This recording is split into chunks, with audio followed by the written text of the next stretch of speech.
خوش رہنے کے لیے مہنگی چیزیں نہیں، اچھا دل ہونا چاہیے۔ آج میں آپ سے ایک ایسی بات شیئر کرنا چاہتی ہوں جو شاید ہم سب اپنی مصروف زندگی میں کہیں بھول جاتے ہیں۔ آج کل ہمیں ہر طرف یہی دکھایا جاتا ہے کہ اگر مہنگا گار، مہنگے کپڑے، نئی گاڑی یا بہت ساری خریداری ہوں گی تو ہم خوش رہیں گے، لیکن حقیقت یہ ہے کہ خوشی کا تعلق چیزوں سے نہیں، کام اور دل سے زیادہ ہوتا ہے۔ ہم بھی ایک عام گھریلو خاتون ہیں، میری زندگی میں بھی روزانہ کے کام ہیں، کبھی تھکن ہوتی ہے، کبھی پریشانی آتی ہے، لیکن میں نے یہ سیکھا کہ اگر ہم چھوٹی چھوٹی نعمتوں پر اللہ تعالیٰ کا شکر ادا کرنا سیکھ لیں تو دل کو سکون ملتا ہے۔ صبح کی ایک گرم چائے، بچوں کی ایک مسکراہٹ، گھر والوں کے ساتھ بیٹھ کر کھانا کھانا، یہ دن کے آخر میں یہ احساس کہ آج کا دن خیر و عافیت سے گزر گیا، یہی تو اصل خوشیاں ہیں۔ یہ چھوٹی چھوٹی خوشیاں ہمارے دل کو بہت زیادہ مطمئن کرتی ہیں، جو ہم سارا دن یہ سمیٹتے رہتے ہیں۔ ہم اکثر دوسروں کی زندگی دیکھ کر اپنی زندگی سے خوش رہنا چھوڑ دیتے ہیں، لیکن ہر گھر کی اپنی کہانی ہوتی ہے، اس لیے اپنی زندگی کا کسی سے موازنہ بالکل بھی نہ کریں۔ اگر ہم اپنے گھر کی محبت، عزت اور شکر گزاری سے بھر دیں تو وہی گھر جنت کا ایک خوبصورت احساس دینے لگتا ہے۔ آج میں آپ سب سے ایک چھوٹی سی درخواست کرنا چاہتی ہوں۔ آج رات سونے سے پہلے 3 ایسی نعمتیں ضرور یاد کیجیے گا جن پر آپ اللہ کا شکر ادا کر سکتے ہیں۔ یقین کریں آہستہ آہستہ آپ کے سوچنے کا انداز بدلنے لگے گا۔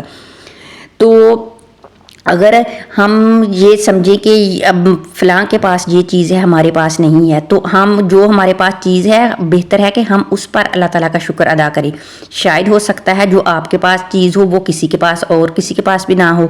جب ہم کو کوئی اچھی نئی چیز مل جاتی ہے نا تو ہم اور اچھی چیز کے میں باغ دوڑ لگانا شروع کر دیتے ہیں کہ اس سے بھی بہتر ہمیں مل جائے۔ جب وہ بھی ہمارے پاس آ جاتی ہے تو بجائے ہم شکر کرنے کے بجائے ہم اور باغنا شروع کر دیتے ہیں کہ اس سے بھی بہتر مل جائے۔ تو بہتر یہی ہے کہ جو ہمارے پاس ہے ہم اس پہ ہی اللہ تعالیٰ کا شکر ادا کریں اور اس میں خوش رہنا سیکھیں، کیونکہ چھوٹی چھوٹی خوشیاں ڈھونڈنے سے ملتی ہیں اور ناشکری سے ہم بہت زیادہ مایوس ہو جاتے ہیں۔ یہ ضروری نہیں ہے کہ بہت بڑا بنگلہ ہو تو ہم خوش رہ سکتے ہیں، چھوٹے گھر میں بھی اگر محبت، پیار، سکون، بچوں کے بولنے کی آوازیں آ رہی ہوں تو وہ بھی گھر ایک جنت ہے۔ کیا پتہ کسی کے پاس اولاد نہ ہو، وہ کسی وجہ سے پریشان ہو، کیا پتہ کسی کے پاس اس سے بھی کم کوئی گھر ہو، اس سے اچھا گھر نہ ہو، کیا پتہ ہم سے نچلے درجے کے بھی بہت سے لوگ ہیں، لیکن ہمیں ہرگز بھی دوسروں کے ساتھ اپنا موازنہ نہیں کرنا چاہیے۔ ہمیں ہر حال میں اللہ تعالیٰ کا شکر ادا کرنا چاہیے۔ یہ چھوٹے چھوٹے لمحے ہوتے ہیں جب ہم خوشیاں سمیٹتے ہیں اپنوں کے ساتھ، اپنے گھر والوں کے ساتھ، اپنے بچوں کے ساتھ، اپنے ہسبینڈ کے ساتھ، اپنے بہن بھائیوں کے ساتھ۔ یہ وقت ہوتا ہے ہمیں چھوٹی چھوٹی خوشیاں سمیٹنے کا۔ تو یہ چھوٹی چھوٹی خوشیاں ہوتی ہیں جو ہمارے دل کو سکون مطمئن کرتی ہیں۔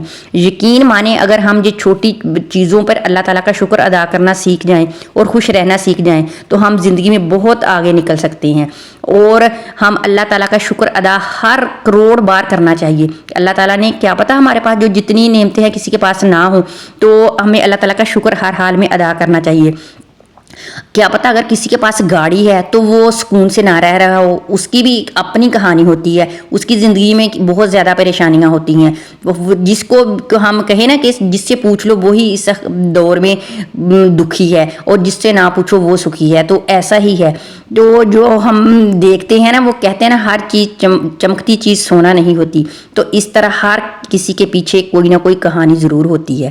تو ہمیں ہر حال میں اللہ تعالیٰ کا شکر ادا کرنا چاہیے، ہر حال میں، جس حال میں اللہ رکھے۔ تو اگر ہم شکر ادا کرنا سیکھ جائیں گے نا تو اللہ تعالیٰ ہم سے بہت زیادہ راضی ہوتا ہے، کیونکہ وہ اللہ تعالیٰ ہمیں اور زیادہ نوازتا ہے۔ یقین مانو ایسے نوازتا ہے کہ غیبی مدد فرماتا ہے کہ ہمیں پتہ بھی نہیں چلتا۔ تو ہمیں اپنا اللہ کے ساتھ رشتہ مضبوط کر لینا چاہیے، نہ کہ لوگوں کے ساتھ۔ تو ہمیں اچھا وقت اگر گزار رہے، ایک دن اچھا گزر گیا نا، اگر ہم آرام سے سوتے ہیں، رات کو صبح جلدی جاگ جاتے ہیں، قرآن پاک پڑھتے ہیں، اللہ کا ذکر و ذکار کرتے ہیں، تو اس سے بھی دل کو بہت زیادہ سکون ملتا ہے۔ ہم اچھا کھاتے ہیں تو اس سے بھی ہم اللہ تعالیٰ کا شکر ادا کرنا چاہیے کہ کیا پتہ کسی کو ایک وقت کا کھانا مل بھی رہا ہے یا نہیں، تو ہمیں یہ چھوٹی چھوٹی خوشیاں نا اپنی سیلیبریٹ کرنی چاہیے، اس کو منانا چاہیے اپنوں کے ساتھ۔ تو ہمیں یہ بالکل بھی مایوس نہیں ہونا چاہیے، کیونکہ وقت ہمیشہ ایک جیسا نہیں رہتا، یہ پلٹ کھا جاتا ہے، کبھی کسی کا اور کبھی کسی کا۔ تو یہ نہیں، ہمیں ہرگز نہیں سے سوچنا چاہیے۔ اگر آپ کو یہ ویڈیو میری پسند ہے تو لائک کرنا اور چینل کو سبسکرائب بھی کر دینا۔ پیارا سا